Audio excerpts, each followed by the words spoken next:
Welcome to the VinnyRoc Podcast. I took the blows and did it my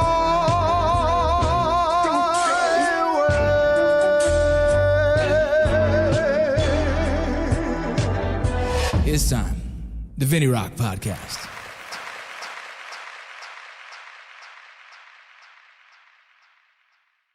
Welcome to the VinnyRoc Podcast. I come to you today,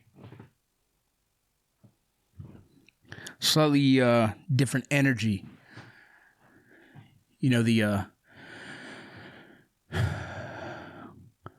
we're going to talk about mental health. We'll talk about mental health and wellness, okay? I got to change this microphone.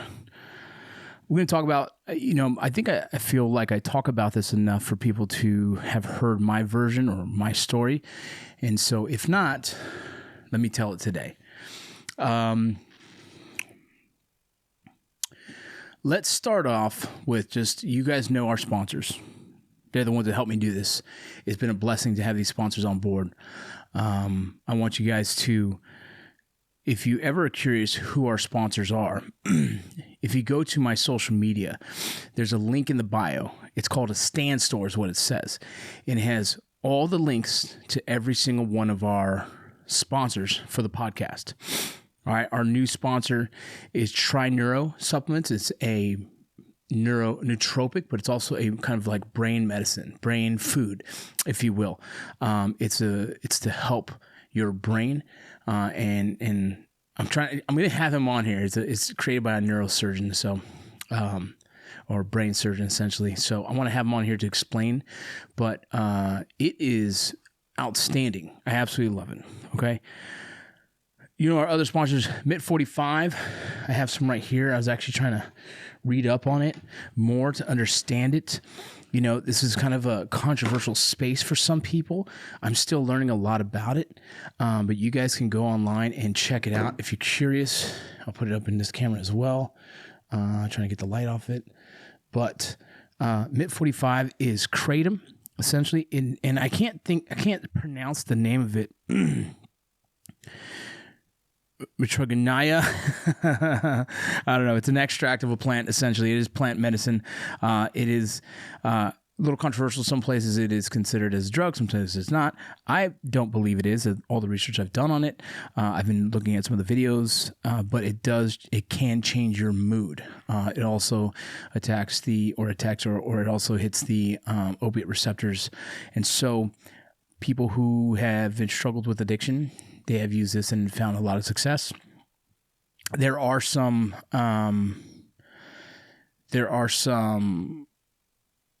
things to look into if you have any kind of medical condition. So I would recommend that you guys go look onto the website. It explains a lot about it.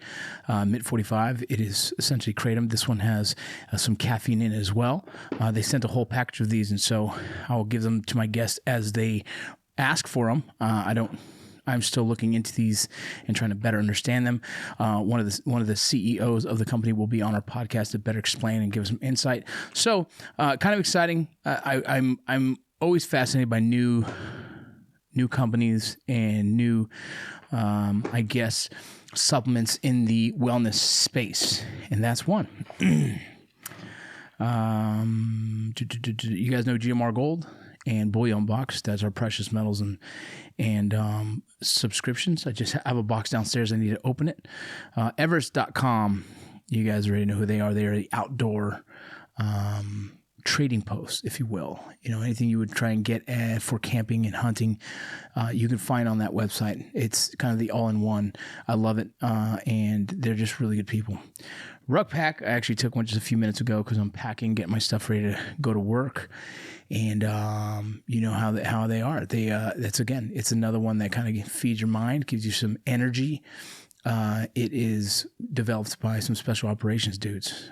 Modern Gun School, if you guys have your GI Bill, which I currently am wrapping up my vocational rehab for my master's in psychology. If you guys have any kind of education benefits, you can contact them, and they take the benefits for you to become an gun armor in the convenience of your own home. And so really cool program. I've had several guys from the podcast jump on there and get that certification, and they're none but good things to say. Core Medical Group, I'm going to be headed to the Core Veterans Appreciation in February. Hope to see some of you guys there. I have some books I'll be signing there, as well as I'll be speaking. I'll be speaking on a topic probably called in the communication space a little bit. This kind of touches on it today, what I'm going to talk about. But Core Medical Group, if you guys have questions, want to get your blood work done, hit me up. I'll send you directly to my guy who I trust. Okay. And don't forget my book, Borderline. It's out there. So, I'm trying to find the right words to say. And the reason why words have become so important to me is because the further I research and learn psychology and the personal experiences I have in the psychological operations space, as well as understanding the power of influence, I'm very mindful with the words that I say and write. If you understand, even my social media is kind of constructed in a way where I don't post negative content, often if ever. I don't want to be the person that passes kind of the negative vibe, the downer vibe, because understanding psychology a little bit more, and the more I dig into it, I realize that we have these phones in our hands, and we have access to so much information.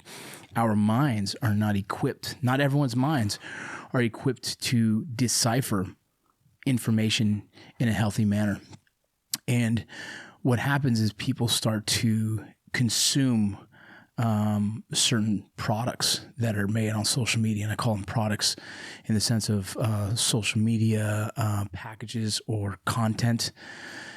And if you continue to watch these certain specific type of videos, they can desensitize you to that I don't know, idea or that situation, which can make you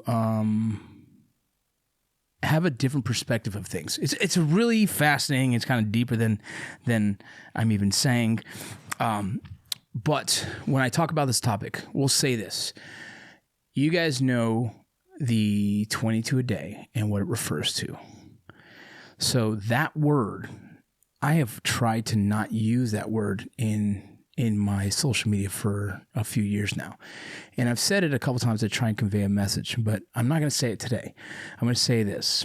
What I come up for the term is terminal crisis. And I'm going to use that for today's message. So as you guys are listening, as you guys are soaking in and picking up what I'm putting down, understand what terminal crisis means. I think you get it. So, and I might talk a little bit of psychology, and so I want to make sure you guys that I can read some of the stuff have some stuff on my phone, my computer that might help as well. So, in the past, 10 years, I've worked in the veteran kind of wellness space. My personal laptop, if you don't mind. Can you bring it up here? Thanks, dude. I've worked in kind of the mental health space, and it kind of started with like struggling myself a little bit, getting some counseling, right? I did some EMDR, and that was kind of the first deep dive into wellness or my own health, right? Realizing that I am struggling with post-traumatic stress, realizing that I'm and later we'll continue that conversation, but I identified that I was probably struggling with some post-traumatic stress. I was struggling with sleeping, and I was struggling with drinking. Okay. And so when I realized that I could potentially, be struggling with this, I started to look further into it. Thanks, Pop. Appreciate you.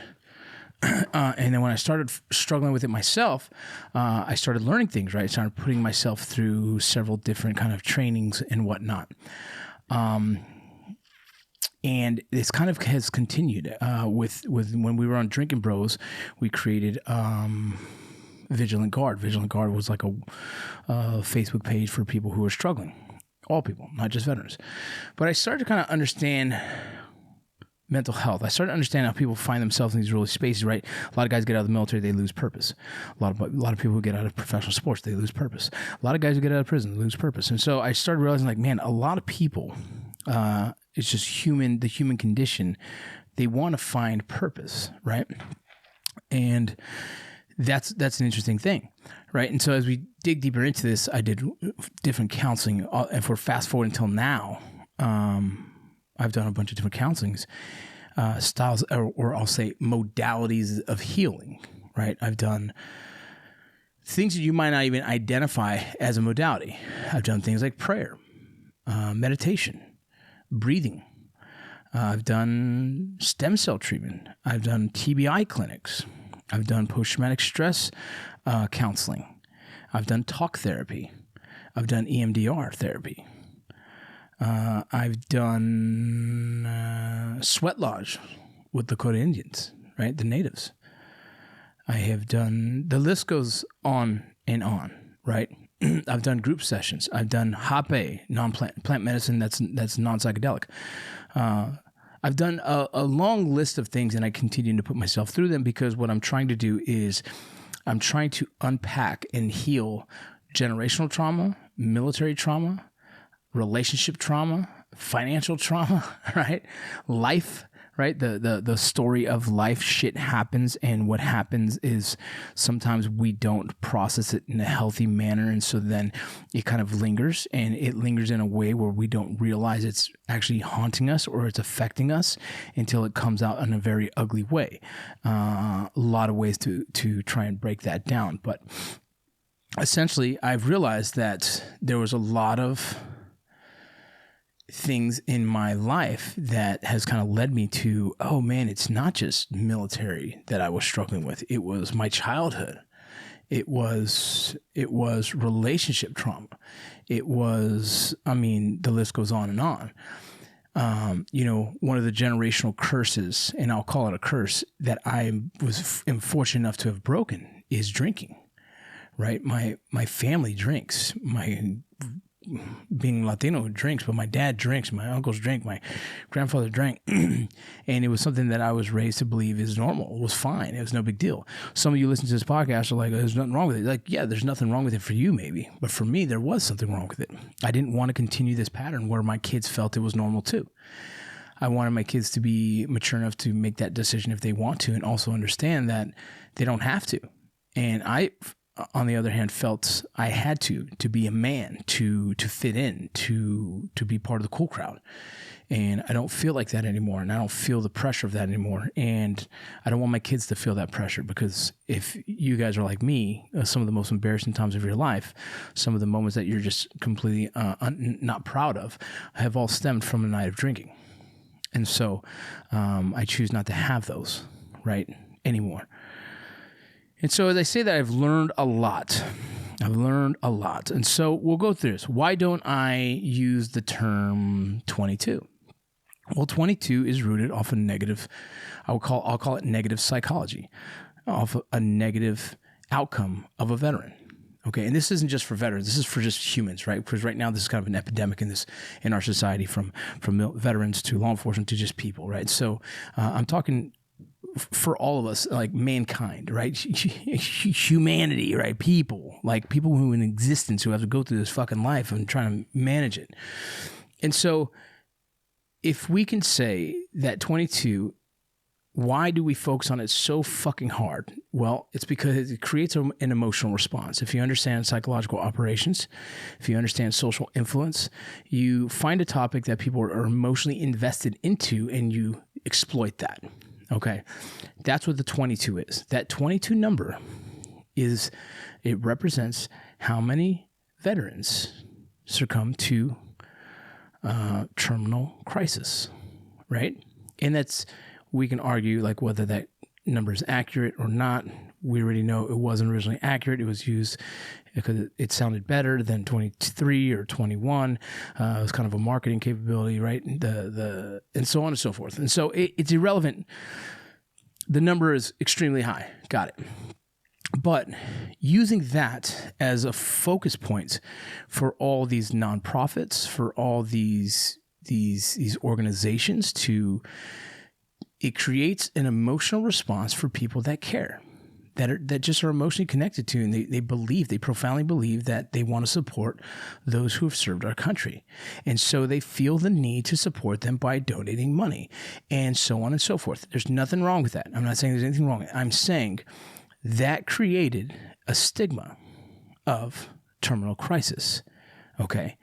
That created an ripple effect that stormed through all veteran communities, especially in America, to say, hey, yeah, I don't want to be a statistic. Or when someone's drinking and they find themselves in a really bad spot, they say, man, I should just be a statistic. I should be one of the 22s, right? And so we essentially created this monster of terminal crisis because we felt so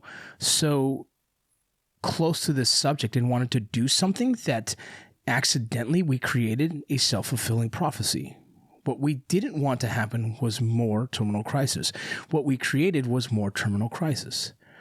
All of us did. Anyone who's participated in 22 push-ups, anyone who's participated in 22 this, anyone who's participated in any of that stuff, inadvertently, they continued the whole negative cloud around veterans. They didn't create a positive outlook on becoming a veteran. Okay.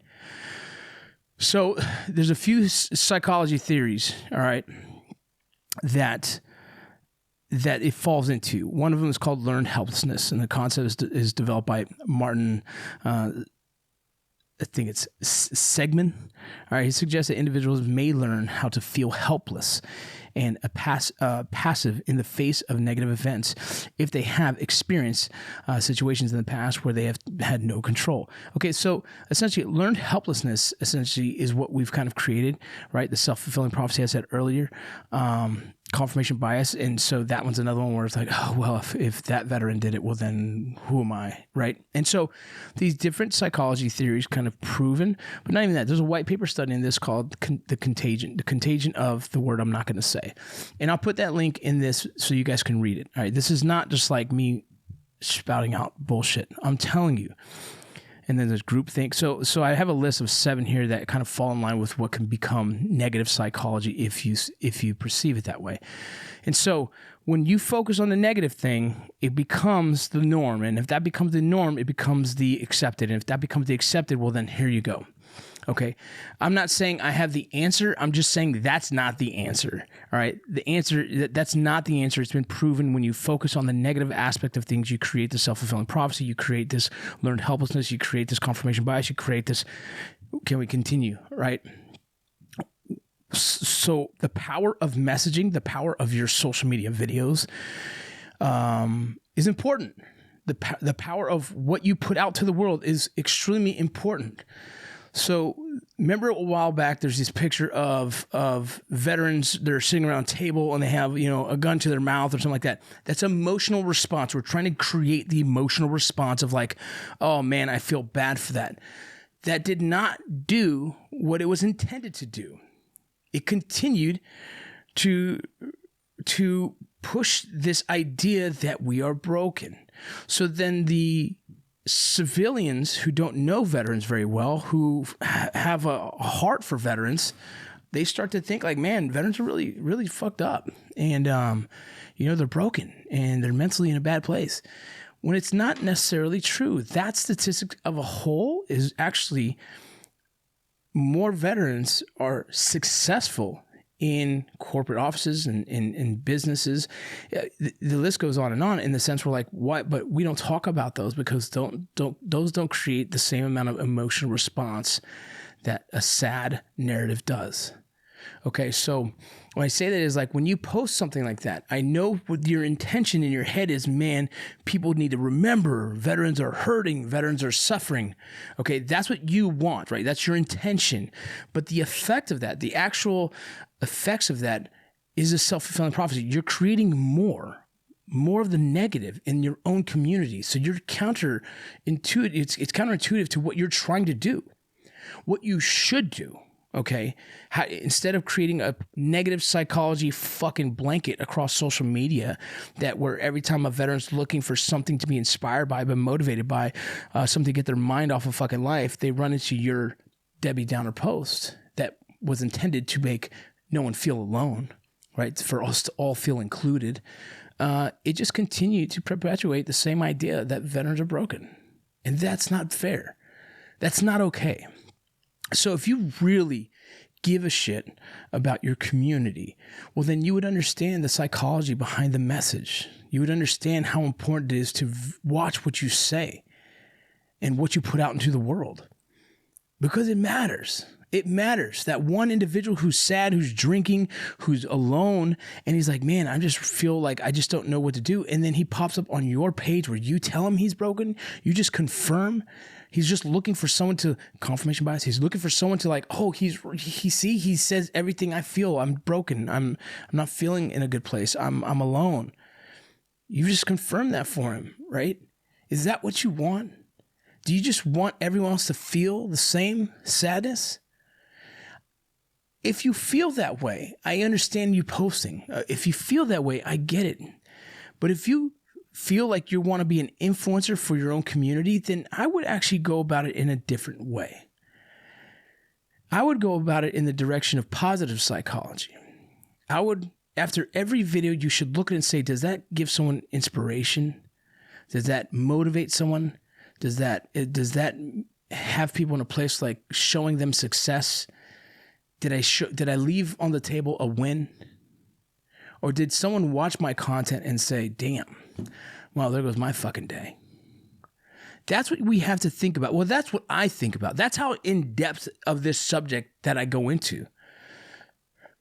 When I wrote my book, Borderline, there was nothing in there that should be perceived political. It was just facts. I wasn't leaning left or right. It was more centrist than anything. And I think that actually tripped people out. But for me, I know the psychology of messaging. And it's like, if I want to turn half you people off, I can just jump like hard left or hard right. And all of a sudden half you stop listening. The goal for me is to continue a discussion. We want to improve our communities. I want to improve this nation. And the only way that happens is by having meaningful conversations. So as I say that, be mindful about what you put online. Be mindful how you say your piece. Be mindful of the message that you leave out there for others who are struggling. You should want to err on the side of caution in positive psychology than leaving a Debbie Downer message out to the world. If you heard that saying of like two wolves, which one survives, the good one, the bad one, right? It's the one you feed. Right? The one you feed survives. Forget the whole thing. I'm pretty sure I fucked that up. The point of the matter is, if you feed positivity, your world will be more positive. If you feed negativity, your world will be more negative. You are what you consume. So the information you receive is what you are. And you start to be a Debbie Downer. I mean, I listen to a lot of motivational stuff. I'm always trying to get motivated. I listen to a lot of psychology stuff. I listen to a lot of personal growth stuff, because that's where my mind is at. That's where my world's at. That's where my space is at. Okay. And so first, I just want to talk about the messaging and why I use terminal crisis other than the other word. Okay. So negative psychology, 22, good initiative, bad judgment. That's what that is. Okay. And if you still rock with that, that's on you. Go ahead. I'm not saying anything. I'm giving you my opinion, but I'll show you white paper studies that can back that. Okay, continuing. So when I looked at my own life and I turned around and said, all right, what are the 5 reasons why someone commits terminal crisis? It's going to be finances, relationships,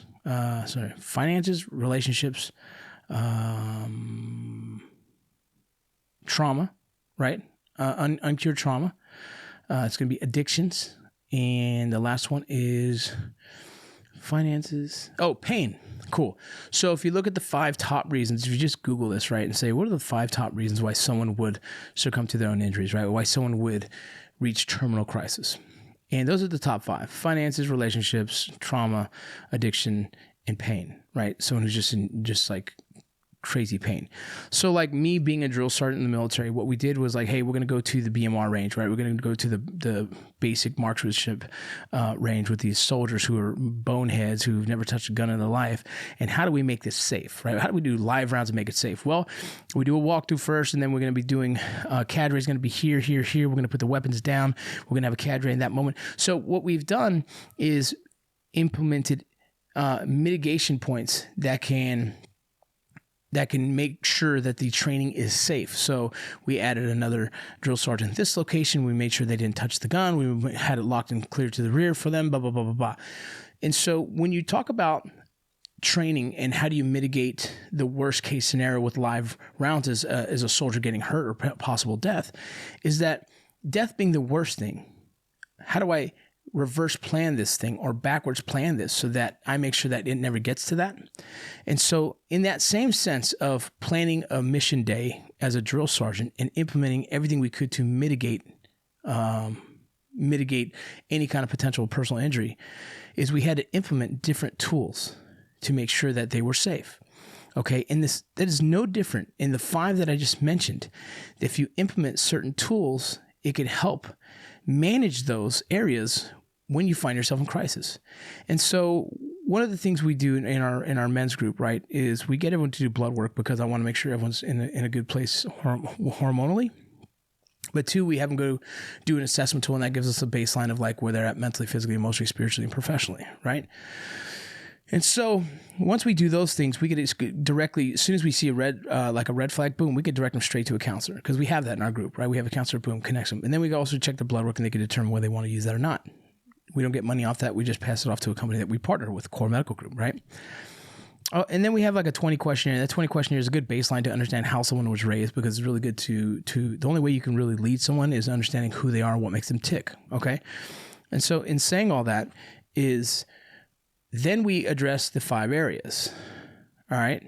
Finances, how are those? Well, we give people financial classes because we think it's important to teach them how to budget, but also how to save, how to manage, and also how to eventually invest. Okay, so that's important. So we're willing to help with that. So if you did that as well for yourself, you'd be putting yourself in a good place. Finances are scary. My parents didn't teach me finances, and I've had a lot of money at times. I've had no money at times, and so from someone who's fucked up his finances plenty of times, trust me, that's one of those conversations I hate to have, but I have to have it. Okay, so I need to be better at it.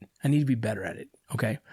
On top of finances, there's things you can do with, you have to take your classes, and if you need someone, hit me up. We'll put classes on for you. I don't care who you are. I'll put an open class and bring specialists to just talk about it. Okay. So address your finances. Okay. After finances, let's go relationships. So we talk about relationships in our group quite a bit. And I'm not saying you guys all jump into my group. I'm saying this in the sense where, like, in our group just the other day, we talked about how to communicate with your significant other, and sometimes whether they receive it. So sometimes my wife will come up to me and say, "Oh, this is hurting. This is this," and I'm immediately trying to fix it, right? Because I'm a fixer. I'm the guy in my head. What me represents love. What represents love to me is being able to fix your problems. And my wife doesn't necessarily need me to fix her problems. She just needs someone human who's going to be emotionally connected to her and who's going to be present with her and say, "How can I help you? What do you need?" Or "I'm sorry to hear that, mama."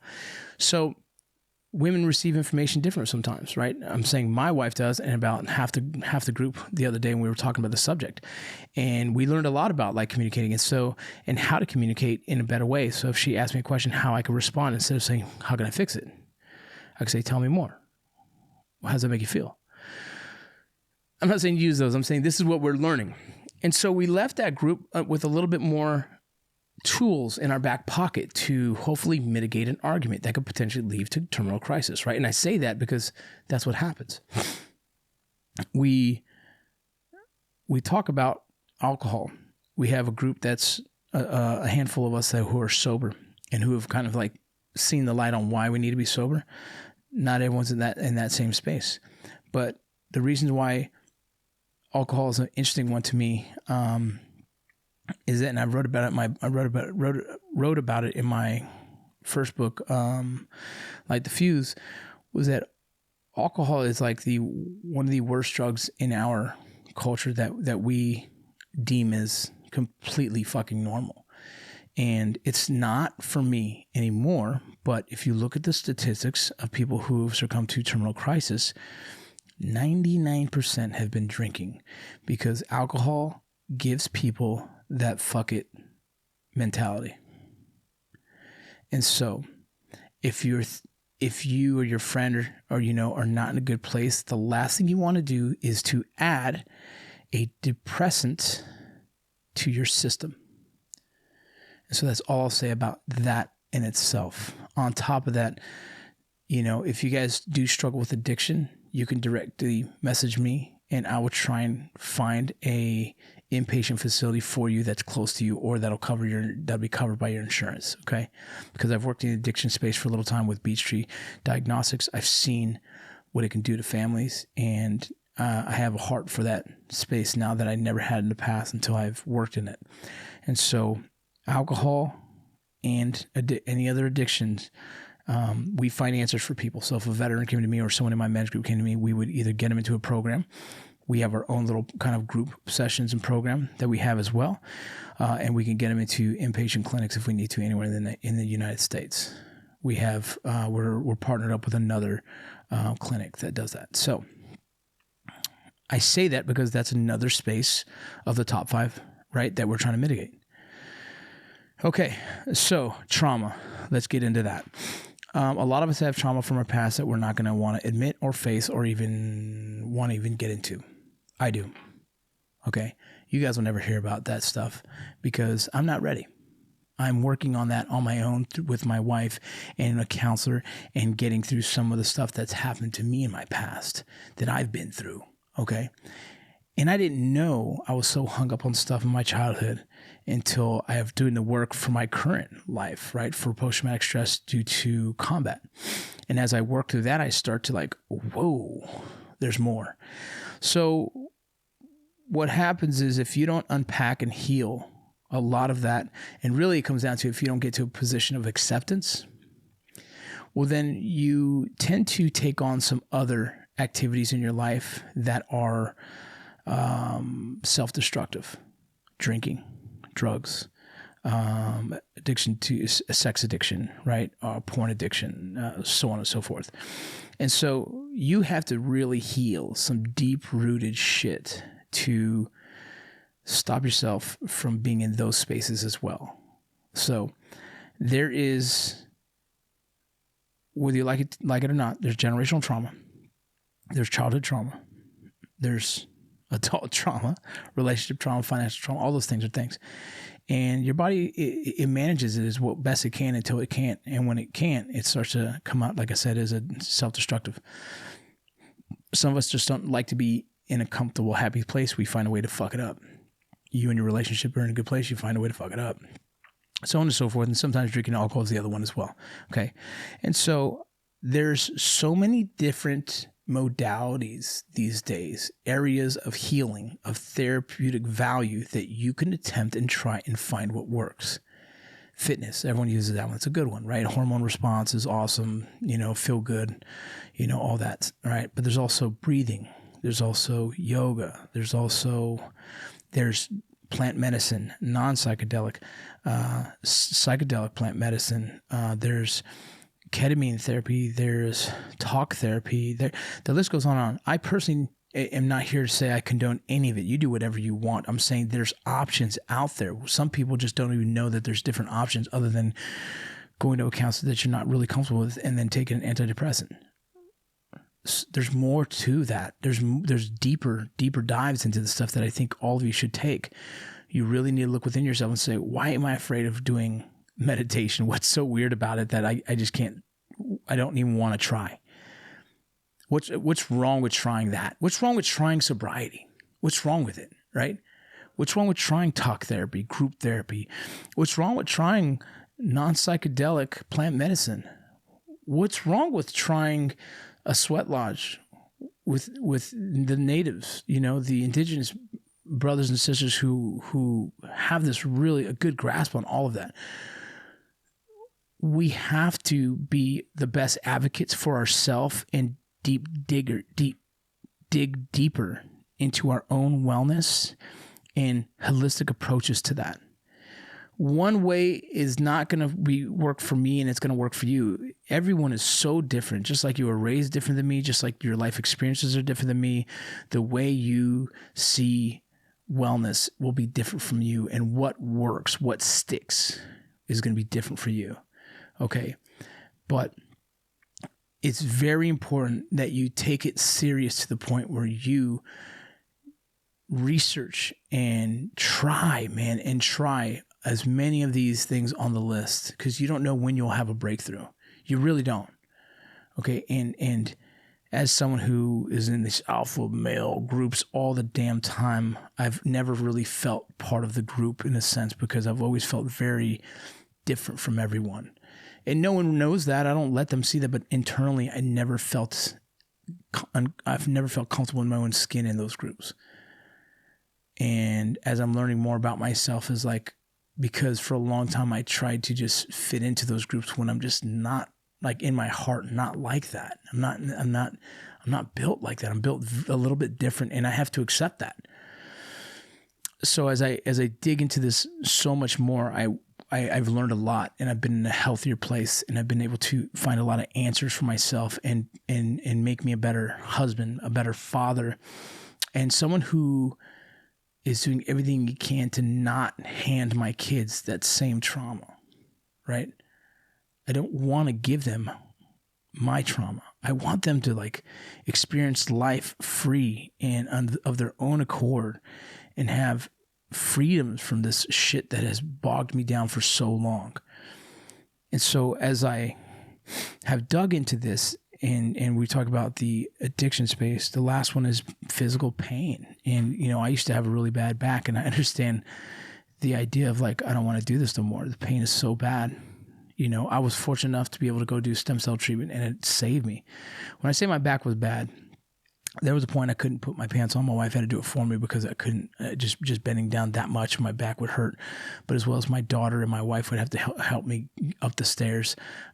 It was so bad that, like, you can't run with your kids. You're crooked. When you have a bad back, when you have pain like that, it's demoralizing. And I went through it.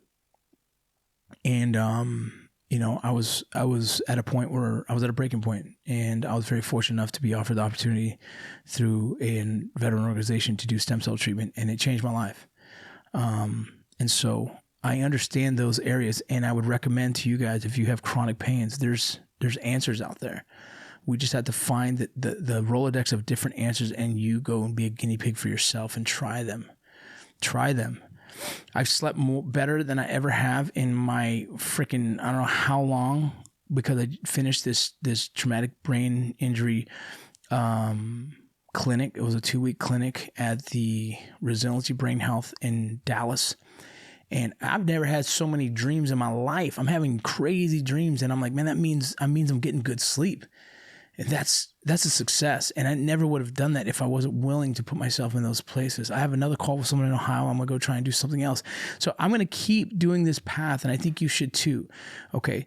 So I talk about those 5 areas: finances, relationships. My fingers aren't working. Finances, relationships, trauma, addiction, and pain. Those are the 5 areas that people go to that succumb to terminal crisis the most. Those are the 5 areas that I would focus on mitigating first. And what you do is you give yourself tools. With those modalities of healing that we're talking about, you use those tools. When I find myself in some kind of crisis, a stressful crisis, or again, a bad fight with my wife, or work does me dirty, and I just feel like, ugh, and life just hits, right? Because life hits. I have tools like breathing. Phil from American Yogi taught me how to breathe, taught me how to calm myself down and breathing at a point where I felt like I was losing control. And in 20 minutes, I felt like it was gone. And it was like a gift. And I think you guys should look into that shit. Look into it with real, authentic effort, and learn.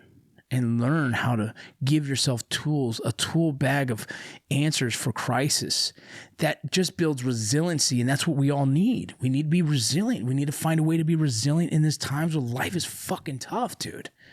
A lot of men come to me about getting divorced, and they want to end it. They're doing this whole thing. And I was like, dude, I've been there. I've done that. I get it.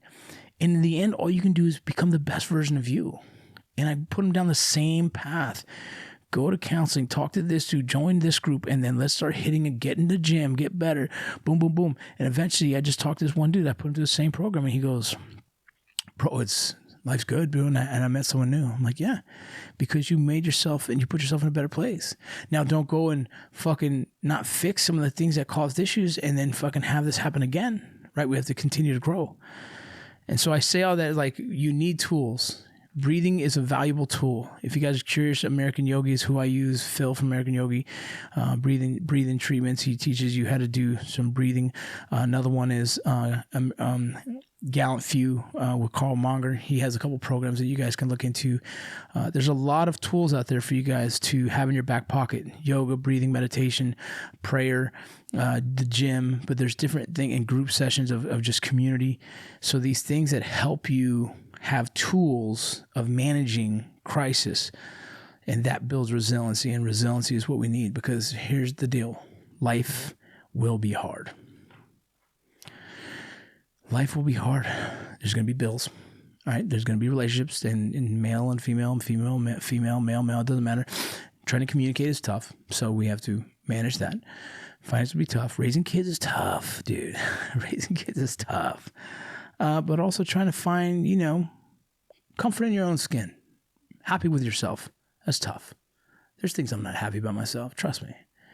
But I work on them, because I've learned those tools. And I've learned how to positive talk myself and say, you're good enough, dude. And it's okay. You might have fucked up today, but tomorrow will be better. And I'm not so hard on myself anymore. And I'm okay with that. My wife loves me. My kids love me. My God loves me. And I have the tools I need when life hits me. And I'm ready for it. And I want you guys to be as well. And so the last thing I'll say is, it's 40 minutes in. The last thing I want to say is that, I think a lot of people go to one session of counseling, one session of this, one session of this, and they think it's good. All right. Mental health and wellness has no destination. My friend Dave Labora said that. And when he said that to me, I was like, bro, you just took the weight off my chest, because for so long I didn't understand. This is a lifestyle. You will continue to work on you, because the world around you will evolve. Things will change. Presidents will change, and COVID will change. All these things will happen in our life, and we have to continue to use those tools and practice them and be good at them and find new tools, right? And find new communities and grow and change. Like, it's just part of life. It's part of life, and we have to accept that it's okay. It's okay. Okay? Yeah, man. I felt, wearing the hat of my boy, Neil Curry. Rest in peace, brother. But I wanted to come here and talk about how we leave our message to the world, how we give it. What you put on social media is important.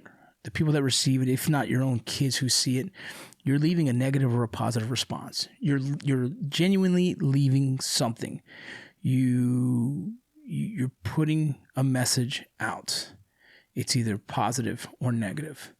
And if you're giving negative intentionally, you could be setting someone else up for failure. And so I want you guys to be mindful of that. I want you to understand the power of messaging, the power of psychology, understanding psychology. I want you guys to be very positive in your deliveries, because it's good for you and it's good for people who follow you. Okay? Because I give a shit about all of you, man. And I want you guys all to be successful, and I want you to be happy. And if at any point, I know what it's like to be in crisis and look through that phone and feel like you can't talk to anyone. Like, brother, no. Dad, no. Don't want to bother them. Don't want to burden them. No, don't want to bother them. And that's your head lying to you. Every single one of those people, if they have the ability to answer, they will answer, and they will hear you out. And so I know when someone's in terminal crisis, they don't think to call no one, but maybe if I say it enough, it'll break through. You can call me. you can message me and I'll direct traffic. I'll connect the dots and I'll send you to my friends, my partners. I'll send you to wherever we can to create, get you started in the path of mitigating all crises in your life. Okay. Give you the tools, man, because that's the beauty of life, man. That's the beauty of it all. Hey, I love you guys. You guys don't forget my sponsors, man. Those guys, you know, they give me the opportunity to do this for you guys. And I want to continue to do this. I want to fly some really fascinating people in psychology up here. I want to talk to them. I want to continue to go down this path with you guys and continue to enlighten you guys and teach you guys. But as I'm on the journey with you, learning myself, I just want to be one of the places that you know you can come to that's going to have some positive thought, some push in a good direction. I'm going to always see things for the better of it, right? I'm always going to, you know, I know United States of America right now is going through some crazy trials and tribulations.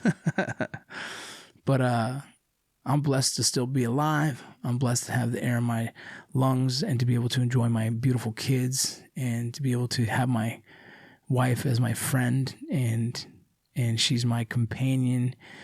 And I see the good in it, and I have nothing but gratitude. And I hope you guys see the world like that, because I think strip everything else off from money to cars and all the stuff that's fake. The relationships you have with your significant other, your family, your kids, and your friends is the most valuable thing you'll ever have. This is the VinnyRoc Podcast, and I'm out.